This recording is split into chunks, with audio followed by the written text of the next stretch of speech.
Hello friends, आज के video में हम जानेंगे हॉब्स, लॉक और रूसो के सामाजिक समझौते का सिद्धांत अर्थात social contract theory of Hobbes, Locke and Rousseau. Hobbes, Locke और रूसो तीनों ऐसे राजनीतिक विचारक थे जिन्होंने सामाजिक समझौते के सिद्धांत दिए। इससे पहले हमने पढ़ा कि हॉब्स, लॉक और रूसो के प्राकृतिक अवस्था संबंधी विचार क्या थे, उन्होंने मानव स्वभाव के बारे में क्या कहा, और अब हम पढ़ते हैं सामाजिक समझौते का सिद्धांत।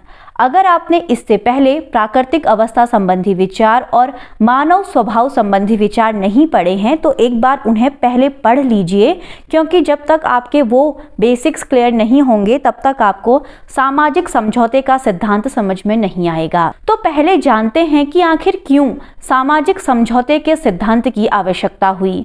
जैसा कि हम जानते हैं कि प्राकृतिक अवस्था में अराजकता की स्थिति थी, कहीं पर कोई कानून नहीं थे, मनुष्य का जो स्वभाव था वो स्वार्थी था, वो झगड़ालू था। अलग अलग विचारकों ने इसके बारे में अलग अलग थ्योरीज दी, लेकिन अगर हम एक जिस्ट लें तो हमें यही समझ में आएगा कि प्राकृतिक अवस्था अराजकता की स्थिति थी। वहाँ पर जिसकी लाठी उसका भैंस वाला हिसाब था, जिसके पास पावर थी, जिसके पास शक्ति थी, जिसके पास क्षमता थी, वो ही अधिक आगे बढ़ रहा था। और असमानता थी, किसी के पास बहुत अधिक था, किसी के पास बिल्कुल भी नहीं था, दास प्रथा थी।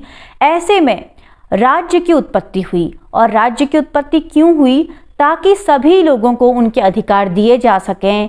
एक ऐसा संप्रभु हो, एक ऐसा व्यक्ति हो या एक ऐसी संस्था हो जो संप्रभु हो, जिसके पास सारी शक्तियां हों और वो सत्ता करे, शासन करे, जिससे सभी लोगों को समान रूप से न्याय मिले, सभी लोगों को सत्ता में भागीदारी मिले, अराजकता की स्थिति खत्म हो और विकास का नया चरण शुरू हो। तो हॉब्स सामाजिक समझौते का जो सिद्धांत देते हैं उसमें हॉब्स कहते हैं कि प्राकृतिक अवस्था में विवेक से संचालित प्राकृतिक नियम तो थे, लेकिन इनका पालन कराने वाली कोई बाध्यकारी शक्ति नहीं थी। देखिए, अगर बहुत सारे कानून होंगे और उनको इम्प्लीमेंट कराने के लिए कोई भी ऐसा लॉ नहीं होगा जिससे पनिशमेंट मिले, तो कोई भी कानूनों का पालन नहीं करेगा। जैसे अपने देश भारत में हम कई बार देखते हैं, कहीं पर लिखा रहता है कि यहाँ पर ना थूकें, लेकिन वहीं पर सब लोग थूक रहे होते हैं। तो अगर थूकने वाले व्यक्ति को उसी समय पनिशमेंट दे दिया जाए, या ऐसा कुछ सिस्टम हो कि उसे ऑटोमेटिकली कोई पनिशमेंट मिल जाए, तो शायद वो दोबारा नहीं थूकेगा। तो कानून अगर आप बना देंगे और उनको इम्प्लीमेंट कराने के लिए कोई ऐसी अथॉरिटी नहीं होगी कि वो बाध्यकारी हों, तो तब तक उन कानूनों का कोई फ़ायदा नहीं है। हम कई बार देखते हैं कि हमारे कुछ मोरालिटी वाले प्रिंसिपल होते हैं कि हमें ऐसा नहीं करना चाहिए, वैसा नहीं करना चाहिए। अगर कानून है तो ठीक है, वो सभी लोगों पर लागू है। चोरी नहीं करनी चाहिए, उसके लिए कानून है। कोई क्राइम नहीं करना चाहिए, उसके लिए कानून है। तो व्यक्ति क्या करेगा? उन चीज़ों को नहीं करेगा, या फिर अगर वो कर भी लेगा तो उसको पनिशमेंट मिलेगी। लेकिन कुछ चीज़ें ऐसी होती हैं जो नैतिकता के आधार पर होती हैं। तो अगर ऐसी स्थिति होगी जहाँ पर नैतिकता के आधार पर या विवेक के आधार पर चीज़ें हो रही होंगी, तो एक रूपता नहीं होगी। जो मेरे लिए सही होगा नैतिक रूप से या विवेक के रूप से, वो दूसरे के लिए नहीं होगा, वो तीसरे के लिए हो सकता है, वो चौथे के लिए नहीं होगा। तो इस तरीके से बाध्यकारी कानून नहीं थे, केवल विवेक से संचालित प्राकृतिक नियम थे। और मनुष्य एक स्वार्थी और झगड़ालू प्राणी था। उसका स्वार्थ उसको संघर्ष के लिए प्रेरित करता था। मनुष्य की जो अंदर की भावनाएं थी उसको केवल अपने स्वार्थ की सिद्धि करनी होती थी। मानव स्वभाव संबंधी विचार में हॉब्स ने साफ साफ बताया है कि मनुष्य एक झगड़ालू प्राणी था। उसे हर समय अपने स्वार्थ की पूर्ति करनी होती थी। वो भयग्रस्त रहता था, तो मनुष्य को ये लगता था कि कहीं मुझ पर कोई आक्रमण ना कर दे। वो डरा हुआ रहता था। वो केवल अपने स्वार्थ की पूर्ति के लिए कार्य करता था। ऐसी स्थिति में एक ऐसी संस्था की आवश्यकता थी जो शक्ति के आधार पर सभी व्यक्तियों को शांति बनाए रखने के लिए बाध्य करे। मनुष्य के अंदर आत्मरक्षा और सुरक्षा की इच्छा विद्यमान थी। इस कारण पारस्परिक समझौते के कारण राज्य की स्थापना हुई। देखिए, मनुष्य हर समय डरा हुआ रहता था, उसके अंदर भय का भाव था, तो वो चाहता था कि कोई ऐसी संस्था हो जो मुझे आत्मरक्षा प्रदान करे, जो मुझे सुरक्षा प्रदान करे। आत्मरक्षा और सुरक्षा का भाव तो इंसान के अंदर था ही, इसीलिए वो दूसरों पर भी आक्रमण करता था। वो खुद बचना चाहता था, खुद की रक्षा करना चाहता था। तो सभी लोगों ने मिलजुल कर एक निर्णय लिया कि अब हम करेंगे राज्य की स्थापना, और इसके लिए उन्होंने एक समझौता किया। इस समझौते की शर्त में प्रत्येक व्यक्ति ने दूसरे से कहा कि मैं अपने ऊपर शासन करने का अधिकार इस व्यक्ति या समूह को इस आधार पर देता हूं कि तुम भी अपने अधिकार इसे इसी तरह दे दो। इसी आधार पर संप्रभु लेवियाथन का जन्म हुआ। ये सोशल कॉन्ट्रैक्ट जनता का जनता से हुआ, संप्रभु इसमें शामिल नहीं था। देखिए क्या हुआ कि बहुत सारे लोग थे, एक दूसरे पे हमला करते थे, एक दूसरे पे अटैक करते थे, अपने स्वार्थों की पूर्ति के लिए एक दूसरे को हानि पहुंचाते थे। वो एक जगह पर मिले, उन्होंने एक सोशल कॉन्ट्रैक्ट किया, सामाजिक समझौता किया कि मैं अपने ऊपर शासन करने का अधिकार किसी थर्ड पर्सन को या संस्था को देता हूं और इस आधार पर देता हूं कि तुम भी अपने अधिकार दे दो। इससे क्या होगा कि सभी लोग अगर किसी संप्रभु को अपने अधिकार दे देंगे तो सभी लोग अधिकार विहीन हो जाएंगे। अब क्या होगा, संप्रभु सभी के लिए अधिकार बनाएगा और वो सभी अधिकार सभी लोगों पर समान रूप से लागू होंगे। तो इस तरीके से अराजकता का माहौल खत्म होगा और शांति व्यवस्था बनी रहेगी। तो ये जो समझौता है ये सामाजिक समझौता है। गौर कीजिए, इसके नाम पे ये है सामाजिक समझौता। ये समाज के लोगों के द्वारा किया गया है, ये कोई राजनीतिक समझौता नहीं है। इस सामाजिक समझौते के फलस्वरूप राज्य का निर्माण हो रहा है, जिसे हॉब्स कहते हैं संप्रभु अर्थात लेवियाथन। उनकी एक बहुत फेमस बुक है लेवियाथन, उसी में इन्होंने सोशल कॉन्ट्रैक्ट थ्योरी दी है। तो जो ये लेवियाथन होगा, संप्रभु होगा, ये सर्वशक्तिमान होगा, इसके पास सभी लोगों के अधिकार जमा होंगे और ये उसी आधार पर सभी लोगों के लिए कानून बनाएगा। और जो ये सोशल कॉन्ट्रैक्ट है ये जनता के साथ हुआ है, संप्रभु इसमें शामिल नहीं है, क्योंकि संप्रभु इस कॉन्ट्रैक्ट के बाद जन्म लेगा। पहले बहुत सारे लोग मिले एक जगह पर, उन्होंने कहा ठीक है हम एक संप्रभु बनाएंगे, उन्होंने एक सोशल कॉन्ट्रैक्ट किया और इस सोशल कॉन्ट्रैक्ट के बाद संप्रभु का जन्म हुआ। तो ये समझौता जनता के साथ है, इसमें संप्रभु शामिल नहीं है, इसीलिए इस समझौते की शर्तें संप्रभु पर लागू नहीं होती हैं। तो संप्रभु की शक्तियां क्या हो गई, असीमित हो गई। सब लोगों ने मिलजुल कर अपने सारे अधिकार संप्रभु को दे दिए और उससे कहा कि भाई अब तू ही है जो है, तूने ही हमारा भला करना है। तो संप्रभु इस प्रकार से क्या हो गया, एक सर्वशक्तिमान एक संस्था हो गई, वो निरंकुश बन गया क्योंकि सभी लोगों ने उसको अपनी शक्तियां दे दी, कोई भी उसका विरोध नहीं कर सकता। संप्रभु के आदेश का पालन न करने पर पुनः अराजकता की स्थिति बन जाएगी। अगर एक ही व्यक्ति को, एक ही संस्था को आप अपने पूरे अधिकार दे दोगे, पूरे राइट्स दे दोगे, तो वो क्या हो जाएगा, अराजक हो जाएगा। एब्सोल्यूट पावर करप्ट्स एब्सोल्यूटली, उसके अंदर एक अहम का भाव आ जाएगा, वो निरंकुश हो जाएगा। तो ये है हॉब्स का सोशल कॉन्ट्रैक्ट, सामाजिक संविदा का सिद्धांत। अब इसमें एक गौर करने वाली बात यह है कि संपूर्ण शक्तियां शासक में केंद्रित होंगी और अगर संप्रभु को हटा देंगे तो फिर से वही स्थिति उत्पन्न हो जाएगी, अराजकता का माहौल फिर से बन जाएगा। सिंपल सी थ्योरी है, पहले अराजकता थी, लोग झगड़ा करते थे, उन्होंने अपने सारे अधिकार एक बंडल में लपेट के एक संप्रभु को दे दिए, संप्रभु निरंकुश बन गया, उसके पास बहुत सारी शक्तियां आ गई। अब अगर उस संप्रभु को हटा देंगे तो फिर से पहले वाली स्थिति बन जाएगी। थॉमस हॉब्स ने अपने सामाजिक समझौते के सिद्धांत में एक और बहुत महत्वपूर्ण बात कही कि यदि संप्रभु व्यक्ति को मारने, घायल करने, आक्रमण करने वाले का विरोध ना करने की आज्ञा दे तो जनता उसका विरोध कर सकती है, क्योंकि राजा या शासक की आज्ञा पालन का एकमात्र उद्देश्य आत्मरक्षा है। देखिए, इंसान के अंदर आत्मरक्षा का भाव तो पहले से ही था और अपने आप को सुरक्षित करने के लिए ही उसने एक संप्रभु बनाया। लेकिन अगर संप्रभु उससे ये कह दे कि आप अपने को मारने वाले को या घायल करने वाले को या आक्रमण करने वाले का विरोध मत कीजिए, ऐसी कोई आज्ञा दे कि आपको उसका विरोध नहीं करना है, तो यहाँ पर जनता के पास ये शक्ति ऑटोमेटिकली आ जाएगी कि जनता उसका विरोध करे, क्योंकि संप्रभु के होने का उद्देश्य ही जनता की रक्षा करना है और राजा और शासक का कहना भी वो इसीलिए मान रही है कि उसकी आत्मरक्षा हो। इसीलिए अगर शासक या राजा आदेश देता है कि वो अपने प्राणों की रक्षा ना करे तो फिर संप्रभु की आज्ञा का पालन नहीं करेगी जनता। अब जानते हैं लॉक का social contract theory. John Locke कहते हैं कि प्राकृतिक अवस्था में निष्पक्ष न्याय की आशा नहीं की जा सकती थी। लोगों का जीवन असुरक्षित और अनिश्चित था। ऐसी दशा के समाधान हेतु नियमों का उल्लंघन करने वाले को दंड देने वाली शासन सत्ता की आवश्यकता हुई और इसलिए लोगों ने समझौता किया। देखिए, लॉक का सोशल कॉन्ट्रैक्ट हॉब्स से एकदम अलग है।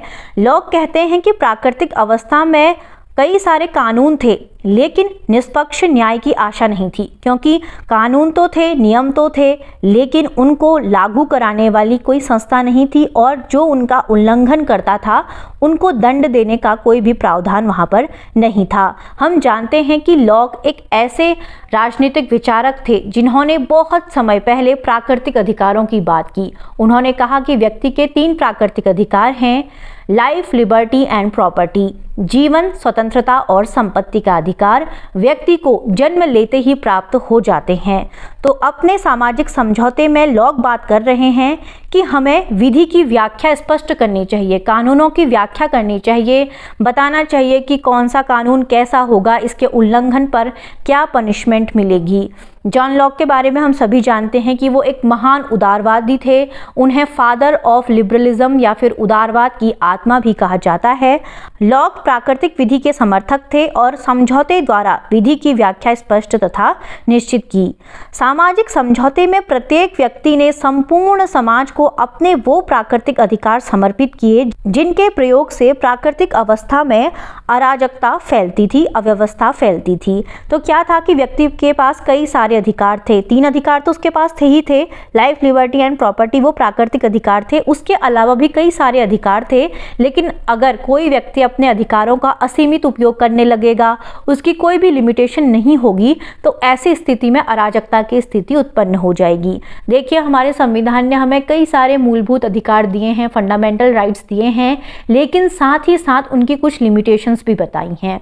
अगर हम बात करें अपने जीवन और स्वतंत्रता के अधिकार की, तो हमारी स्वतंत्रता वहीं तक है जहां पर किसी अन्य व्यक्ति को कोई नुकसान न पहुंचे, किसी और को कोई हर्ट ना हो। हमें अपने जीवन की सुरक्षा का अधिकार है, तो दूसरे को भी उतना ही अधिकार है। तो हमारे फंडामेंटल राइट्स पे भी कुछ लिमिटेशंस हैं और यही बात लॉक भी कर रहे हैं कि अगर कोई अधिकार हैं तो आप उन्हें लिमिटेड कर दीजिए ताकि अव्यवस्था का माहौल ना हो। आगे लॉक कहते हैं, व्यक्ति ने जीवन, स्वतंत्रता और संपत्ति के अदेय अधिकार अपने पास रखे। इनमें शासन, सरकार को असीमित और अमर्यादित शक्ति प्राप्त नहीं थी। इस प्रकार लॉक एक सीमित और संवैधानिक शासन की आधारशिला रखते हैं। देखिए, हॉब्स के सामाजिक समझौते के सिद्धांत में हॉब्स कह रहे हैं कि हम एक ऐसा संप्रभु बनाएंगे जो जनता अपने बीच में समझौता करके चुनेगी और वो संप्रभु जनता से बाहर होगा, उस पर सामाजिक संविदा के कोई भी नियम लागू नहीं होंगे। लेकिन लॉक कह रहे हैं कि सामाजिक समझौता जो होगा वो व्यक्ति अपने सारे अधिकार खुद ब खुद समाज को देगा, मतलब उसके सारे अधिकार समान रूप से समाज में बढ़ जाएंगे। अर्थात जो भी अधिकार होंगे सभी लोगों के ऊपर समान रूप से लागू होंगे, उनमें समान रूप से लिमिटेशन होगी। तो व्यक्ति के जो व्यक्तिगत अधिकार थे वो अब उसने समाज को दे दिए, तो समाज में सभी लोग अब इक्वल हो गए। और व्यक्ति के जो 3 अधिकार हैं, जीवन, स्वतंत्रता और संपत्ति के, उन्हें लोग अदेय अधिकार मानते हैं, अर्थात उन्हें वो किसी को भी ट्रांसफर नहीं कर सकता है। और इन अधिकारों के संदर्भ में सरकार के पास असीमित और अमर्यादित शक्ति नहीं है। और इस प्रकार से लॉक क्या कर रहे हैं, एक संवैधानिक शासन की आधारशिला रखते हैं, जहां पर वो व्यक्ति के अधिकारों की बात तो करते ही हैं, साथ ही वो कहते हैं कि सरकार के पास जो शासक वर्ग है वो अमर्यादित अधिकार नहीं बना सकता है, उसके पास असीमित शक्तियां नहीं होंगी। कुछ शक्तियां जनता के पास होंगी जो प्राकृतिक विधि है, जो प्रकृति से हमें मिली है, उनको कोई भी नहीं छीन सकता है। तो उस समय 17वीं शताब्दी में इतनी बड़ी बातें कहना बहुत मायने रखती हैं। और पर्सनली एक बात बताऊं कि मेरे ना जॉन लॉक बहुत फेवरेट थिंकर हैं। इन तीनों विचारकों में से, हॉब्स, लॉक और रूसो में से जॉन लॉक के विचारों को मैं सबसे कनेक्टेड फील कर पाती हूँ। हो सकता है कि मैं विधि की विद्यार्थी नहीं हूँ, तो इसीलिए मुझे जॉन लॉक का दृष्टिकोण ज़्यादा समझ में आता है। खैर छोड़िए इसे, आगे बढ़ते हैं। तो जॉन लॉक ने एक प्रकार से सीमित और संवैधानिक शासन की आधारशिला रखी। यहाँ पर किसी भी व्यक्ति के पास एब्सोल्यूट राइट नहीं है, ना ही जनता के पास और ना ही सरकार के पास, और सारी शक्तियाँ जनता ने अपनी समाज को दी हैं और इस समाज पर शासन करेगा सरकार, और सरकार के पास भी जनता के प्राकृतिक अधिकारों को हनन करने के लिए अमर्यादित और असीमित अधिकार नहीं होंगे। इसमें शासक भी समझौते का पक्ष है। इसमें दो प्रकार के समझौते निहित हैं। हॉब्स ने कहा था कि जो जनता के बीच में समझौता होता है, संप्रभु उससे बाहर है, उसके कानून संप्रभु पर लागू नहीं होते। लेकिन लॉक के सामाजिक समझौते के सिद्धांत में दोनों पक्षकार हैं। शासक भी पक्षकार है और जिस पर शासन करना है जनता भी इसकी पक्षकार है। इसमें दो प्रकार के समझौते हैं, एक है नागरिक समाज और दूसरा है शासक और शासित के मध्य शर्तें। अगर कोई भी व्यक्ति अपने सारे अधिकार समाज में दे दे तो एक नागरिक समाज की स्थापना हो जाएगी। सभी लोग एक समान अधिकारों को एंजॉय कर पाएंगे, अराजकता की स्थिति नहीं होगी। तो ये हो गया लॉक का नागरिक समाज। और दूसरा है शासक और शासित के मध्य शर्तें। शासक और शासित के मध्य शर्तें हमने देखी कि शासक जो होगा वो जनता के प्राकृतिक अधिकार नहीं लेगा, असीमित अधिकार उसके पास नहीं होंगे, और जो शासित हैं वो भी व्यवस्था बनाए रखने के लिए अपने सारे अधिकार समाज को समर्पित कर देंगे। इसमें राज्य और शासन का अंतर स्पष्ट है। सरकार शासन को जनता अपदस्थ कर सकती है क्रांति या विद्रोह द्वारा। देखिए, राज्य एक अलग चीज है और उस पर जो शासन कर रहा है वो एक अलग है। राज्य एक ऐसी संस्था है जिसे व्यक्तियों ने अपने सारे अधिकारों को समर्पित करके बनाया है। बहुत सारे लोग एक जगह पर मिले और उन्होंने कहा कि हम लोग अनिश्चितता और अव्यवस्था की स्थिति से बचने के लिए, असुरक्षा की भावना से बचने के लिए अपने सारे अधिकार समाज को देते हैं और फिर उस तरीके से सारे अधिकार समाज में समान रूप से वितरित किए गए। ये हो गया राज्य। और अब उस राज्य को अच्छी तरीके से चलाने के लिए ज़रूरत पड़ेगी एक सरकार की या एक शासन की। तो इस तरीके से राज्य तो एक स्थायी संस्था है, वो हमेशा रहेगी, लेकिन जो शासक है, जो सरकार है, उसको जनता बदल सकती है। अगर वो निरंकुश हो जाएगा या फिर वो ऐसा कोई कार्य करता है जो कि सामाजिक समझौते के सिद्धांतों के विरुद्ध है, ऐसी स्थिति में जनता क्रांति या विद्रोह द्वारा उस सरकार को, उस शासक को अपदस्थ कर सकती है। इस तरह से जॉन लॉक के सामाजिक समझौते के सिद्धांत में राज्य हमेशा बना रहेगा जबकि शासक बदलते रहेंगे। तो इस प्रकार से अराजकता की स्थिति उत्पन्न नहीं होगी, क्योंकि अगर शासक चला भी गया तो राज्य बना रहेगा और उसकी जगह पर नया शासन आ जाएगा। तो जो हॉब्स कहते थे कि अगर संप्रभु को हटा देंगे तो दोबारा अराजकता की स्थिति हो जाएगी, ऐसा हमको जॉन लॉक के विचारों में देखने को नहीं मिलता, क्योंकि जॉन लॉक कहते हैं कि राज्य और सत्ता, शासन दो अलग अलग चीजें हैं। आधुनिक युग में भी हम यही देखते हैं, अलग अलग राज्य होते हैं। राज्य मतलब देश।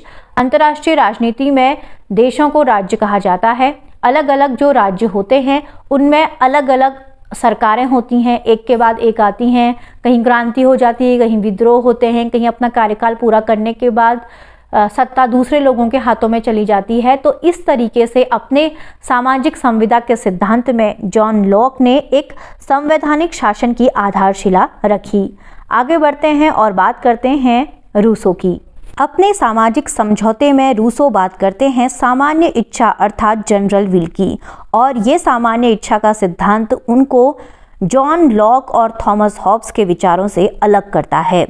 रूसो कहते हैं कि प्राकृतिक अवस्था के अंतिम चरण में जब अराजकता से व्यक्ति दुखी हो गए तो व्यक्तियों ने जानमाल की रक्षा और स्वतंत्रता को अक्षुण्ण बनाए रखने के लिए सभी एक स्थान पर एकत्र हुए और अपने अधिकारों का समर्पण मानव समाज के लिए किया। तो देखिए, प्राकृतिक अवस्था के बारे में अगर हम रूसो के विचारों पर नज़र डालते हैं तो रूसो का मानना था कि व्यक्ति प्राकृतिक रूप से तो बहुत अच्छा था, लेकिन समय बढ़ने के साथ ही साथ जब व्यक्ति को श्रम की उपयोगिता पता चली तो वो करप्ट हो गया। वो एक ऐसा व्यक्ति बन गया जो केवल अपने बारे में सोचता था। कई सारे आविष्कार हुए, व्यक्ति की सोच विकसित हुई और इस तरह से जो खुश रहने वाला व्यक्ति था वो एक दुखी व्यक्ति बन गया। तो इस प्रकार जब प्राकृतिक अवस्था का अंतिम चरण आया तो अराजकता हो गई। जो श्रम कर रहा था उसके पास सारी शक्तियां आ गई, वो एक दूसरे पर अटैक करने लगे, लोगों की खुशहाली छिन गई, अराजकता का माहौल बन गया। तो इस अराजकता से व्यक्ति दुखी हो गया और उसने जान माल की रक्षा के लिए और स्वतंत्रता को बनाए रखने के लिए एक उपाय सोचा। सभी लोग एक जगह पर इकट्ठा हुए और उन सभी ने मानव समाज के लिए अपने अधिकारों का समर्पण किया। देखिए, अंतर यह है कि जॉन लॉक ने सामाजिक समझौते में कहा है कि संपूर्ण समाज को व्यक्ति अपने प्राकृतिक अधिकार समर्पित कर देगा, लेकिन रूसो कहते हैं कि मानव समाज के लिए अपने अधिकारों को समर्पित किया जाएगा। आगे कहते हैं कि इस समझौते की शर्त है, हम में से प्रत्येक अपने शरीर को और अपनी समूची शक्ति को अन्य सबके साथ संयुक्त रूप से सामान्य इच्छा के सर्वोच्च निर्देशन में रखते हैं और अपने सामूहिक स्वरूप में हम प्रत्येक सदस्य को समस्त के अविभाज्य अंश के रूप में स्वीकार करते हैं। अर्थात सभी लोग अपने शरीर को और अपनी समूची शक्ति को सभी लोग एक साथ मिलकर संयुक्त रूप से एक सामान्य इच्छा के सर्वोच्च निर्देशन में रखेंगे। किसी ने संप्रभु कहा, किसी ने उसे कोई और नाम दिया, लेकिन रूसो उसे कहते हैं सामान्य इच्छा। सामान्य इच्छा, जनरल विल का मतलब एक ऐसे कानूनों से है जो सार्वजनिक हित के लिए हो और उस पर सभी लोग अपनी सम्मति दे चुके हों। जैसे कि हमने देखा कि सभी लोग मिलजुल कर अपने आप को इस सामान्य इच्छा के निर्देशन में रख रहे हैं। तो सामान्य इच्छा मतलब एक ऐसी विल जो सभी लोगों पर लागू होती है और सभी के कल्याण के लिए कार्य करती है। सामान्य इच्छा के सर्वोच्च निर्देशन में रखने का अर्थ है कि जो सामान्य इच्छा से नियम बनेंगे सभी लोग उसके अनुसार कार्य करेंगे और अपने सामूहिक स्वरूप में हम प्रत्येक सदस्य को समस्त के अविभाज्य अंश के रूप में स्वीकार करते हैं। देखिए कैसे सभी लोग मिलकर एक हो गए, लेकिन एक होने के बाद भी वो क्या है, अपना व्यक्तिगत एंटिटी है। सभी लोग मिलकर एक अविभाज्य अंश तो बन गए। जैसे राज्य है, राज्य के अंदर बहुत सारे लोग रहते हैं, तो अगर ऊपरी तौर से देखेंगे तो राज्य दिखेगा, वो एक अविभाज्य अंश है। व्यक्ति को आप राज्य से अलग नहीं कर सकते हैं, लेकिन अगर आप व्यक्ति की बात करेंगे तो तब आप केवल व्यक्ति को देखेंगे, उसके व्यक्तिगत कार्यों को देखेंगे। लेकिन अगर ऊपरी तौर से देखेंगे तो राज्य ही राज्य दिखाई देगा। इस तरीके से समस्त शक्तियों को वो एक सामान्य इच्छा के निर्देशन में रखते हैं और जहां पर वो अविभाज्य अंश बन जाते हैं। इससे व्यक्ति के दो रूप होंगे, व्यक्तिगत और सामूहिक। राज्य होगा और व्यक्ति होंगे, राज्य की शक्ति होगी और व्यक्ति का इंडिविजुअल पावर होगी, इंडिविजुअल राइट्स होंगे। रूसो कहते हैं कि इस प्रकार के समझौते के परिणाम स्वरूप राज्य संस्था का गठन होगा, सुरक्षा का दायित्व राज्य पर होगा। अगर सभी लोग अपनी शक्तियां मिलकर एक संस्था को दे देंगे तो अब ये उस संस्था की ड्यूटी होगी कि वो सभी के राइट्स की रक्षा करे और जो व्यक्ति होगी उसकी गरिमा को बनाए रखेगा, उसकी उन सभी असुरक्षाओं पर कार्य करेगा जिससे वो चिंतित रहता है। राज्य के संचालन की शक्ति जनता में निहित होगी क्योंकि जनता स्वयं प्रभुत्व संपन्न होती है। अब देखिए रूसो के जो थ्योरी है उसकी मेन पॉइंट ये है कि रूसो ने जनता को संप्रभु माना है। उसने कहा है कि राज्य के संचालन की शक्ति जनता के हाथ में होगी क्योंकि जनता के पास ही ये पावर है कि वो राज्य का निर्माण कर रहा है। तो संप्रभु कौन हुई? जनता हुई। जैसे हम भारत के संविधान में देखते हैं कि संप्रभु कौन है, हमारे प्रियम्बल में साफ साफ लिखा हुआ है, we the people of India, हम भारत के लोग हैं जो कि संप्रभु हैं। हमने राज्य को बनाया है, राज्य हमसे है, तो राज्य की सारी शक्ति हम में निहित करती है। हमने प्रशासन के लिए अपनी सारी शक्तियां राज्य को समर्पित कर दी है। अब राज्य हमारे लिए कानून बनाएगा और हम उन्हीं के हिसाब से चलेंगे क्योंकि हमें एक ऐसी व्यवस्था का निर्माण करना है जहां पर शांति हो, सहयोग हो, ताकि हम लोग विकास कर सकें। तो यही बात रूसो भी कहते हैं कि जनता स्वयं प्रभुत्व संपन्न होगी। जनता कर्तव्य पालन न करने पर संप्रभु को बदल सकती है।